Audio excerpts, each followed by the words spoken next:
masolo masusu toza nango na pokwa lelo nde tokoya koyebisa bino sikoyo na ntina oyo ya mikolo oyo tozali oyo makambo nini oyo eleki te mpo toyebisaka bino mingi makambo ezosalama makambo esalami me sikoyo toye na tembe na biso oyo tokosala sikoyo na mokusi oyo tokoloba nanu makambo eleki te mpo toza mpe na yanika bao matondo na nzela singa oyo alobi ete ye akompanye biso na lolenge oyo ye mpe aza na masolo oyo aye nango mpo asala nango na biso lelo kasi tokosola nanu na mokuse oyo makambo oyo esalami te ye mpe ayebisa biso ndenge amoneli yango na nsima to akokota na masolo oyo ye akolinga mpe amemela biso nango toyebi te wana ezali sekele oyo esengeli ye nde abimisela biso yanika bao matondo topesi oyo nanu niloba mpo opesa losako na balandi ya radio Lisanga. Merci papa Yesu napesi balandi ya radio Lisanga nyonso mbote bato nyonso bamesaka kolanda biso na Groningen bato ya bacamarade ya compagnon les petits oiseaux na Londres et puis na baninga na nga miso bibale bazolanda biso mpe na Ternes na bamosusu balanda biso na Dena na bafiti na bafitol baoyo musala na bango koyoka radio Lisanga pe kosala ba déduction na ndenge na bango topesi bino mpe mbote ata koboyoka biso na litoi moko lio na oyoka biso matoi mibale mpo so moto azoyoka litoi moko moya yoka makambo nyonso ezalaka te donc lisolo mpe akobeta na lisolo ye ayoki akobetela yango na ndenge ya litoi moko ndenge ayokaki kasi biso tobetaka masolo na biso mpo na bato ya matoi mibale yango comme Lisanga elingi koloba bomoko kibondeko napesi mpe baoyo bayokaka biso na matoi moko na litoi moko napesi bango mbote na baoyo mpe bayokaka biso na litoi mibale napesi bango mpe mbote papa Yesu ya solo mpenza yango balobaka mobini ya joba bakofutaka banga pamba mpo azanga eloko ya kolia nango nalobaka yango mingi balandi ya radio Lisanga lokola bino botiaka matoi na bino ya pete mpo soki otia matoi makasi okoyoka masolo kitoko te lokola bino bolandaka biso botiaka matoi ya pete yango wana boyiba bino ya joba te tofutaka bino bekbanga pamba te bozwaka ntango nyonso eloko bino boliaka na yango tokoyebisa bino sikoyo oyo esalami te oyo esalami te ezali lelo toza le 1er décembre jeudi mokolo mwa dimanche omoleki le 27 novembre 2016 yango ezalaki mokolo oyo esengeleki baélection esalema élection présidentielle na baélection législative na mboka République démocratique du Congo kasi yango esalemi te oyo ezalaki programme oyo seni asalaki oyo baannonsaki yango mpe un certain jeudi ezalaki jeudi 12 février wana tango baannonsaki yango wana jeudi 12 février 2015 donc ezalaki mbulu eleki eza mosika mingi te na tango seni ayebaki kosala koprojete calendrier na ye ndenge wana koloba ete le 27 novembre 2016 baélection ekosalema ya parlement na ya présidence et le 7 décembre 2016 proclamation ya élection présidentielle baresultat ekoyebana pe wana résultat provisoire résultat définitif ekozala annoncé le 17 décembre 2016 pour un nouveau président, nouveau chef de l'État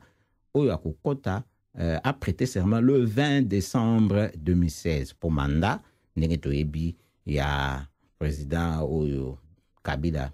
bien qu'aforda na ye aussi là le 19 décembre 2016 oyo calendrier biso bato tosali yango te tosali yango eza mpe basalaki na motema mabe te ezalaki na souci ya korespecte constitution oyo ntango wana abe malumalu azalaki président ya seni boyebi asi akufa deja na minute oyo tozoloba akufa deja abelaki kaka mpe ndenge abelaki wana bon akufi ndenge akufa wana calendrier na ye soki ezalaki nde mpo calendrier na ye eyaki mpo esala ete baélection mpo so baélection esalamaki sikoyo nde tozoba nde Kabila aza te elingi ezala nango likambo ya discute nango te sikoyo ndenge eleki boye élection esalamite dimanche oyo baprive peuple congolais badroit na ye lisusu oyo eza na kati ya constitution na ye. Heureusement que calendrier esalamaki mpo nani yango akowanga na sikoyo alobaki moyeba organize baélection ezalaki te, moyeba organize baélection ezalaki edele ndenge mpe epesamaki wana ezalaki na kati ya manda baza na temps nyonso tu ebele. Olelo sikoyo soki bazoloba ke bakosala ngo na fin 2018 soki otali temps oyo baza komipesa depuis basalaki faux accord politique na bango wana na temps oyo malumalu amipesaki na février ntango apiblie calendrier oyo ozomona ya mauvaise foi, il n'y a pas de volonté politique, ya kosala ete alternance politique esalama na mboka ya République démocratique du Congo nde eloko oyo sikoyo ezozangama oyo ifale mpe esalema na baélection na année oyo. Voilà makambo esalami te na mikolo tozali eza baélection oyo inga esalema baélection législative na présidentielle dimanche le 27 novembre 2016. Donc esengeli toyeba eza na badate makambo wana ngai kosalema ezalaki makambo ekokaki mpe kosalema kasi soki esalemi te eza te mpo ekokaki te kasi ezali mpo bato baza na pouvoir baboyi mpo esalema mpo bakontinue kofanda na pouvoir. Yani Kabwa Matondo tu sikoyo liloba mpe mpo otia yo pense na makambo esalemi te ebongo tokokende na masolo eyelaki biso. Merci papa papa Esoki Tenge. Donc nakanisi olobi déjà makambo nyonso na kolandaka ba parole na yo na sima mpona koloba. Donc ndenge olobi wana Kabila a échoué à sa mission, élection esalemi te na gouvernement na ye bazali ba incapable, non seulement bazali ba incapable mais bazali motema mabe parce que baboyaki na bango. Peut-être que kutu moi air moko papa Esu na air moko na mona kasusu ke bakoki susu kozala capable atako bato bazolia bien te, bato bazolala bien te, bazoko bafouer ba droit ya bato o eza grave o nazo condamner, mais quand même na ba élection bakoka susu kozala capable même bazali balakisi motema mabe na bango. Non seulement il y a incapacité parce que motema mabe pesa incapacité ya kosala motema likambo ezali malamu o ezali ya motuya bato bamona balakisi sikoyo motema mabe na bango ndenge baboyi na mitema moko ko organiser ba élection alors que sous prétexte que mbongo ezali te, alors que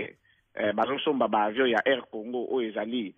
na banyongo ya ba 30 millions bazosala bazodébloquer bambongo kuna na ba banque bazoyiba bazosala makambo ndenge na ndenge mais mpona ko organiser ba élection mbongo monente donc ba échoué ezali échec ndenge olobi papa sur le 27 oyo il fallait déjà biso lero oyo tozalaka déjà ya kosepela ke première alternance pacifique première alternance passation de pouvoir pacifique na mboka na biso mais mpona mutu oyo bazobenga Joseph Kabila na bato na ye bafaire échouer yango wana papa Yesu na nzela radio lisanga na bato bayokaka biso nazo koloba susu ke bato oyo Kabila na bato na ye baéchouer donc baza na droit ya même pas 5 secondes de plus na kiti wana ya Bukondi pe pour gouverner pe ko diriger peuple congolais. Kasi papa Yesu na ndengo lobaki na masolo na biso makambo otolobi te na otolobi na ofale toloba. Kasi da makambo foto loba lelo papa Yesu ezali mawa.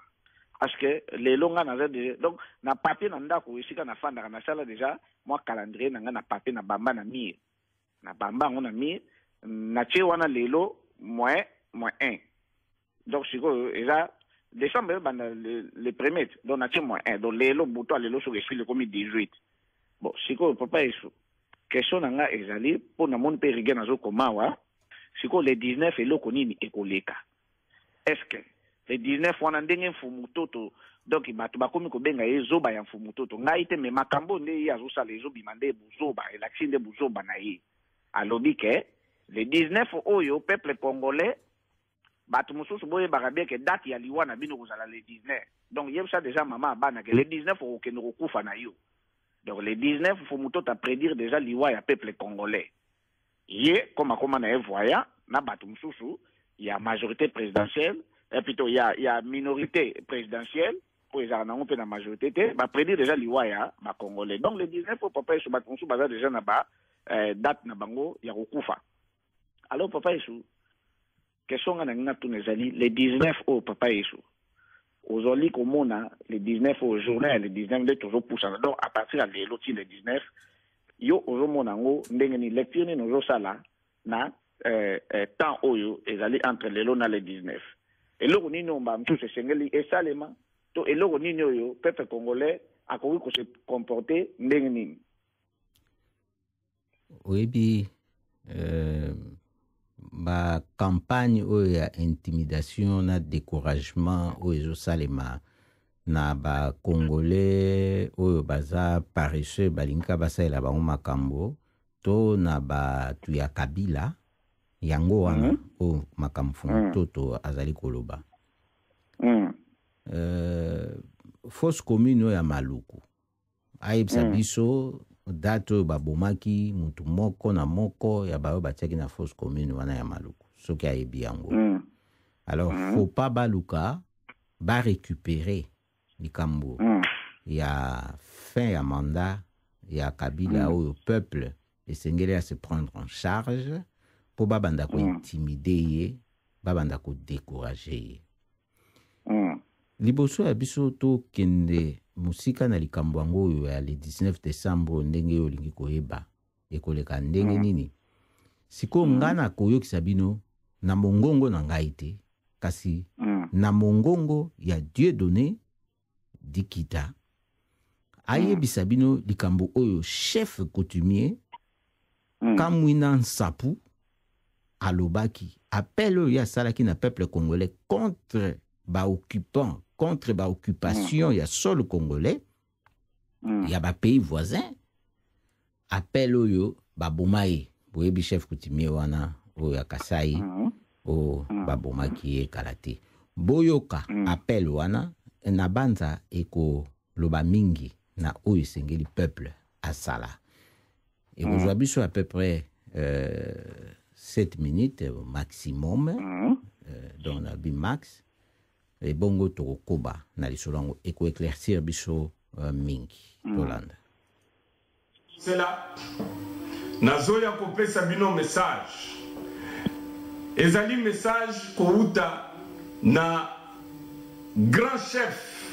Kamwina Nsapu ya Kasai oyo Kabila na batu na ye Kalev et consort François Beya qui les ministres sortants de l'intérieur c'est qui Bocha Bevariste les gouverneurs Kande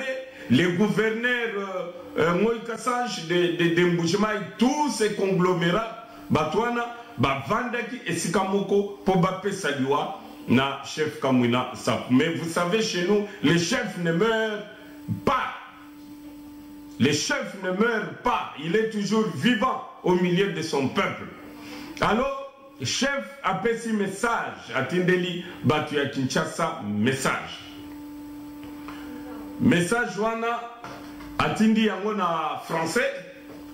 Mais nazotangela en fait pas atindi yango na français mais batindeli batu oyo bazui yango epai na ye directement batindi yango na français mais nazotanga na lingala bo excusez ngai elobi boye grand chef coutumier Kamwina Nsapu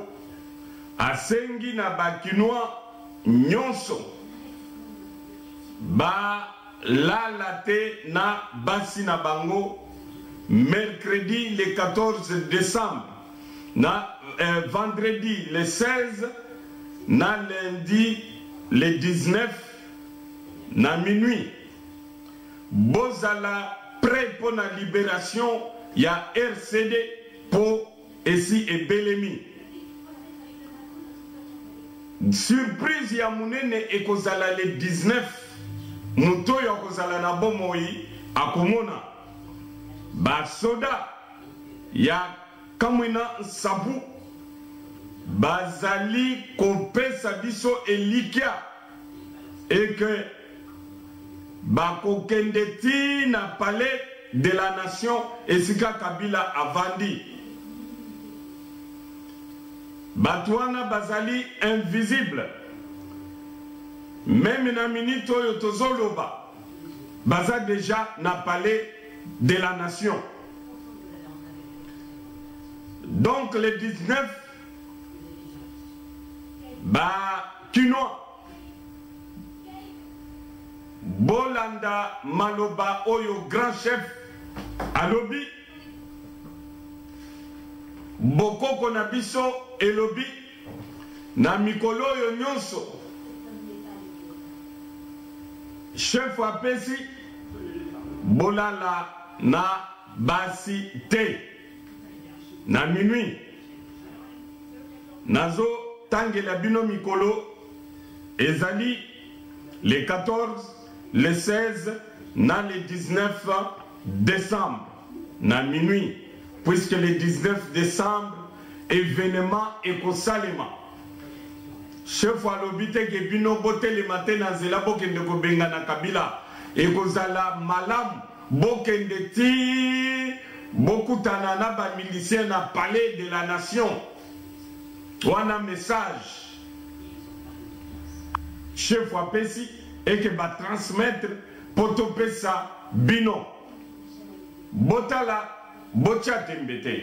botala ndenge nini Kabila na batu na ye bazali en débandade na Kasai. Donc bozo courage boyeba que le 19 boza bino moko te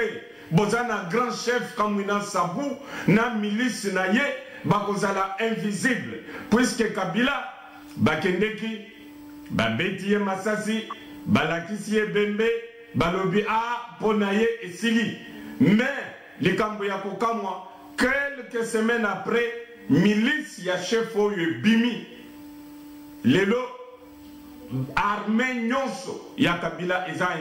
en débandade na Kasai bake koluka na ba Rwandais na ba Burundais des bandades toujours. Alors batoyo ba miliciens oyo basi ba komi na Kinshasa baza invisible bazo bwaka kaka zelu likolo balobi mabele oyo ezala ya bakoko na biso te soki eza ya bakoko na biso bokozwa mutu ata moko te minduki ekolela te batoyo bazwi décision boyebi mpona nini chute finale ya pouvoir oyo ancestral ezali Kinshasa po chef tango atelemi na mboka na ye ya Chimbulu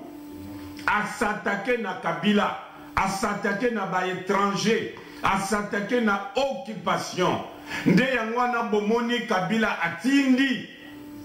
ba mercenaire bakende koboma ye soki chef asatakaki seulement na gouverneur ou bien na batracasserie ya pamba ndenge zalaka na ba village na biso nde batindi commando mobimba te po akende ko exécuter ye soki batindi commando akende ko c'est parce que na ba miroir na bango ya bandoki basi bamonaki ke pouvoir ya libération ezouta na Chimbulu epai ya Kamwina Sabu. Depuis quand un chef na ba village na bisoana akende kotelema asala discours contre les chefs de l'État a dénoncé Moyibi, a dénoncé tracasserie, a dénoncé occupation par les forces étrangères, a dénoncé occupation et administration congolaise par étrangers. Depuis quand Esalemate, mais Esalemi. Paix à l'Obaki Boye, que le temps est arrivé, le moment est venu, Yako libérer Congo, na pouvoir ancestral, pour na kozongisa Congo na maboko ya bakoko, et que Congo esalela ba Congolais nyonso musala. Donc les Congolais, vous êtes avertis que le 19 décembre, vous ne serez pas seuls, vous serez accompagnés du grand chef Kamwina Sabu et de son armée ancestrale, son armée royale. Donc, bon courage, bon landate, ba fausses informations, oyo batu ya aner, bazotinde la bino, pona kobangisa bino, ke ono, bambwa bazali na kingakati po baya kolia bino ono massacre kosalema mikolo yo tout ça ezali pona ko bangisa bino et que bo vanda na bandako na bino bobanga mais bobanga mutute nzambe aza na biso bakoko na biso bazali. Alors le 19 décembre ezali carton rouge Kabila na batu na ye dehors. Merci. Yannick Kaba Matondo na bandi ya Joli Sanga na banza Tolandi toyoki message oyo na ndenge ezali pona kotalisa ba oyo bazali koluka kointimider pe ko décourager peuple congolais. Tala pe ezali na message ya encouragement oyo ye. Yannick lisolo ya le 19 décembre yango tokoba nango. Merci papa Eshu. Kasi papa Eshu nalingi pe ko rappeler baladi ya Radio Lisanga ba bazolanda litoyi moko po bao bazolanda po question oyo naza na question moko na makamba litoyi moko na litoyi mibale na suka ya radio na biso na kotuna yo papa Yesu soki na bosa no rappeler nga so tokoti na masolo na kozinga masolo likambo ya litoyi moko oyo bato bazo basi Radio Lisanga bato balanda biso na litoyi moko donc naza na question moko na kasi pona kozonga na likambo ya son excellence tika na benga ta son excellence que son âme repose en paix chef Kamwina Nsapu na ko rappeler na balandi ya Radio Lisanga ke na bandundu pe kuna kuku pemba ba nani ba chef coutumier na bandundu bon kambe même ndambu ndengo yebi papa Yesu ba Kabila somba bango asombela bango ba voiture apesa bango ba jeep mais ba oya ba tikala na ba bomba ki bonkoko bango pe bazo ko se rallier na ba appel ya na ba message ya balobi ke kuku pemba donc les grands sorciers pe les grands chefs coutumiers oyo azali na tanga ba Mobutu na tanga ba Mulele Pierre abike Congo eleli mingi bana Congo baleli mingi na bandundu bandeko na ye kutu azomona na bato kutu baza na pouvoir na bandundu ba pouvoir royal ba pouvoir ya mystique na biso ya kibo ya ba africain bateki mboka. Alors moi oyo eza moi wana na yokaki yango lisolo oyo na basus poche ya nini ya bato oyo baza kuna na gouvernement provincial na bandundu babike moi oyo ye kuku pemba tindi message na ba chef coutumier ndambo wana o baboya koteka mboka balobi ke moi oyo eza moi moko décisif Congo il faut ko libérer ango. Donc papa je crois que ezokende na même sens na oyo Kamwina Nsapu chef Kamwina son excellence chef Kamwina Nsapu alobi kasi papa Yesu armée ba armée yango oyo ya biso oyo eza na kati ya mystique na biso africaine na mystique na biso congolaise kasi papa Yesu ekoleka ndenge nini ekozala ndenge nini parce que tokobosana te ke mystique etambolaka moko na réalité kasi papa Yesu mpona bato baza na mystique te mpona bato oyo baza na nzoto physique boye soki babeti lisasi pan akwei quand même nayoki na message oyo balobi ke nduki moko ekolela te tomona yango na guerre ya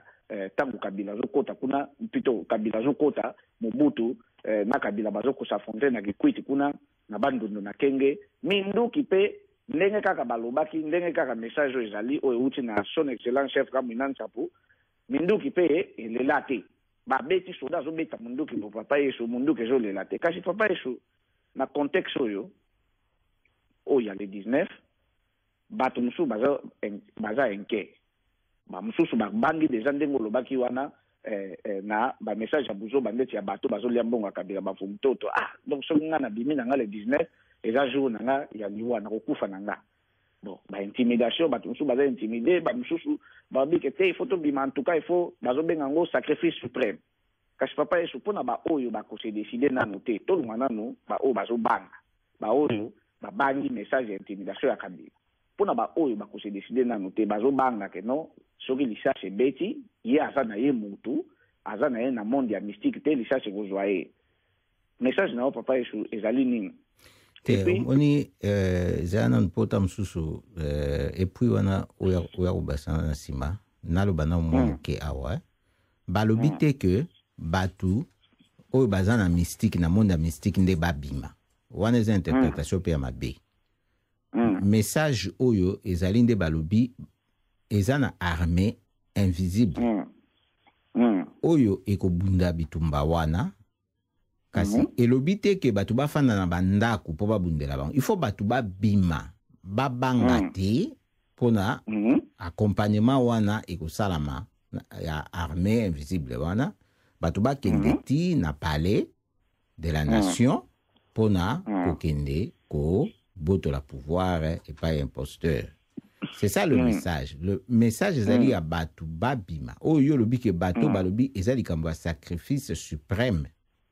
yango wana po ezali pona intérêt suprême nde yango mutu ezosalema. Donc ezali kambo te ezali kambo ba jeter to kokota te po naloba o na mystique yango basoda yango bakoya ekozala boye wana eza sous mystique te wana to démystifier yango toza po to démystifier te po bato kutu bazoloba ke bambwa baza na kinga kati balakisi bafoto nango te wana eza mystique te mais bazolakisa biso bapreuve te sikoyo okosenga nga te mpona démystifier sikoyo mystique awa boye na radio eza sous mystique te yango eza mystique etikali kaka ndenge eza wana message oyo toza nango nde ndenge nalobaki message wana eza message ya encouragement parce que mutu avant ça likambo eutaka nano na makanisi na ye soki balobi ke au commencement était la parole mais avant nano parole wana soki balobi la parole était avec Dieu elingi oloba soki au commencement parole ezalaki ezala avec Dieu alors Dieu était déjà il existait déjà et la parole était Dieu si Dieu existait Dieu azalaki na forme nini yebisanga sikoyo kaliloba non parce que balobi au commencement était la parole et la parole était avec Dieu ndenge nini so Dieu azala so na forme aliloba et la parole était balobi était la parole donc la parole wana nde nzambe te kasi balobi forme ya nzambe yango te na libandeli mais sikoyo avant yo oloba ntango ozoloba wana liboso nano oloba eloko nini ezalaki likanisi voilà likanisi ezalaki donc so balobi la parole était avec Dieu donc liloba wana ezalaki na likanisi parce que likanisi mutu eye koengendre parole po parole eye engendre sikoyo action sikoyo likanisi wana ezalaki na nzoto yokana wana eza sikoyo likamso parce que déjà ntango likanisi eboti liloba eboti nzoto esali déjà ata soko olobi likanisi ezalaki na nzoto liloba ezalaki na nzoto eza sous poème te mais likanisi ezalaki liboso ya liloba ndenge natunaki olobi ke liboso oloba okanisaki likambo eza wana eza mpona kotalisa ete batu ntango bazolinga obima ntango ozoloba ke o batu bamosusu bazobanga bamosusu bazosala eza makanisi na bango il faut kokembisa nde makanisi parce que nga na koencourage plutôt bao bazoyeba déjà ke eza sacrifice suprême voilà yango wana nde soki tozangi le sens ya héroïsme tokoki jamais kozwa tokoki osikola mboka na biso te po soki tozwaki indépendance wana mpe elekaki mpe kaka na chemin ya sacrifice donc tokoki koboya sacrifice te omoni bamusulman bango bakotaka na paradis soki bakufi liwa ya malonga na liwa ya sacrifice mpo na nkombo ya nzambe nde bayebi ke masumu nde nyonso asalaki eza susu te ake tout droit na paradis mais bakretien oyo ezali bakongolais ebele bayebisi bango ke bakangama na bible yesu amema ya bango masumu na ekulusu akufa mpo na bango mais vi na bango echangea te eza kaka boye lokola barevaka ke bamona yesu aya mpo amema bango na likolo yango bazalaka na mposa kokufa te yango balingi vi mingi tout en espérant consciemment ou inconsciemment que nde yango monaka babelelaka chaque fois fin du monde ekomi fin du monde mpo balingi bavivre événement wana ayaka mpe kaka te yango bazobanga nde omoni somo wana esprit héroïsme wana esila mpo héros na bango aza déjà omoni et pourtant na baculture mosusu makambo yango ezokende ndenge mosusu omoni oyo message oyo eye conformément na baculture na biso nde yango wana ezosenga sikoyo kesengeli batu baakompagne message oyo bon bandeko boko limbisa ngai soki na lobby na ndenge ya ba chrétien na bike mingi eza ba chrétien mingi pe bakufaka kuna ba bimaka eza pe ka ba chrétien mais soki otuni bango esprit bazan nango ki chrétien ezali par ndenge bakomisa bato ndenge wana mais esprit na bango oyo batelemaka babundaka nango ezali esprit militantisme oyo eza pona patriotisme voilà kasi papa yesu bato mosusu balobi ke o radio lisanga biso ndenge tozali koloba ke Kabila il faut akende toza kotia nini ke ne faut akende c'est lui le mal quand on voit le mal on voit les chefs bato mosusu bakofinga biso bato mosusu bakotonga biso quand même biso na radio lisanga tozalaka na biso te na minduki po tokenda koboma bato bafingaka ata ko tozali nango biso respectera droit d'expression, droit de liberté de parole, de penser que moto na droit au kanisa, li kanisi o nyo se yele na moto mais ezalande li kanisa buzo bate, ezali kanisi, ezo contribuer na na bolamu ya bato. Ata ko ezali kanisa buzo ba, mais tokozwa jamais mundu ki toke ko beta e ndenge Kabila sala kana batu na e na Congo. Kasi papa yesu bato bazo ba ke ndenge biso tolobaka boye. Ndenge papa yesoza koloba boye ezali ko inciter bato à la haine et que la solution ezali kaka te ke to bimana nzela parce que wana eza usage de violence kasi papa yesu na likambo oyo ezali koloba ma ebele poto na poto awa na mindele na ba africain mususu bandeko na biso mususu ba congolais ba vanda awa ba kanisi ba kokomaka poso ya pembe to ba kanisi ba kofanisa bango awa ba kotia bango ba ministre soki ndenge nini awa na poto bamsu bakanti ke bamindele bakoya kozwa bango awa bamema bango na Kinshasa balongola Kabila batia bango kuna balobi ke usage de violence kobima na nzela pe ndenge biso tozoloba boye congolais prenez-vous en charge article 64 sacrifice suprême bazoloba ke ezali incitation à la haine pe kobenga bato na violence kasi papa yesu likanisi na yo na likambo oyo ezali nini parce que bato mosusu baza mbube na bapense ya boye tanga zoko yoka kota yoki boye kuna akira yoki boye bon esili afandi na ndako kasi papa yesu na makambo yo ozomona ngonde parce que après tout bango bato bafandaka nzala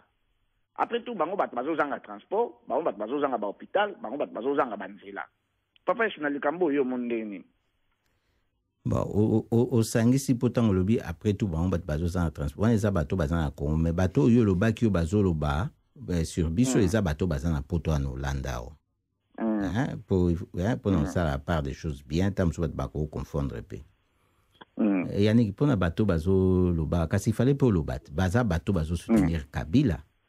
bango bazo loba ke Kabila afanda pona stabilité kuna na mboka et pourtant stabilité instabilité ye muto a instauré yango et bongo bango soki ba lobi ke biso toko loba makambo bazo sepela nango te ndenga na ke Hollanda bango baza combien influence ni bango banango message na bango yana impact nini na sepeli kutu koyoka ete bango makambo yo biso to koloba zo swa bango biso to zolo ba polele bango pe balo ba pe ya bango ya Kabila na polele ya bango ya kubata bana bakuli kasi bon siko ngana porter responsabilité ya makambo na zo ba pona bango basopa na kunadi to loba makambo eza malonga omoni peuple ningo lobi kuna bango bato bazo souffrir bango bato bazo zangelo kwa kolia tala ba classe eza ya kobeba bana baza kokufa makambo ezali eza pasi ne yango esengeli batelema pona badroit na yo ata kutu Bob Marley ayembaki telema pona badroit na yo eza likambo ya biso te biso bato fabriquer yango lelo te to bandi yango lelo te biso tozo kosa mutu te biso tozali kotinda mutu na mabete toza kotinda mutu nde na bolamu na ye mindele pe batelema pona badroit na bango siko pona nini soki ekomi na biso kaka ekomi ba violence papa te kasi yango wana te awa pe ba violence ezalaki faut pas tolinga koloba lokola ke bango batelemaki eleka eka bien nalobaki awa jeudi eleki batsoki na kolukana tia émission yango pe na bemission ya passé bokoyoka ezalaka pe na samedi oyo wana oyo bapekisaki démonstration sama na Congo manifestation na Denar pe bapekisaki bakangaki pe batu pe na Denar awa na laye awa tout na pays-Bas alors na tango on a pe babane pe ça la démonstration avant bino boloba nini France lelo so bingo kumisa ngo eza démocratie eza république na constitution bazo respecter mais faut botala so ke utaki wapi so ke bandaki ndenge nini ezaki na prix ya sacrifice révolution française wana esalamaki pe na prix ya makila Hein? On ne dit pas que beaucoup ne pas bon mabino beaucoup fois pour non, mais toza réaliste, to ebi yango ke eza etumba, onde yango na lobaki ba oyo baso lobaki bazali bakosala sacrifice suprême yango na lobaki bangonde bazali ba patriote ya solo. Tala lokola ndeko na biso msu ya combattant awa boye Babin. Oyo baute ko beta ya waboye pona likamba ko boisa concert ya Fali na Bruxelles.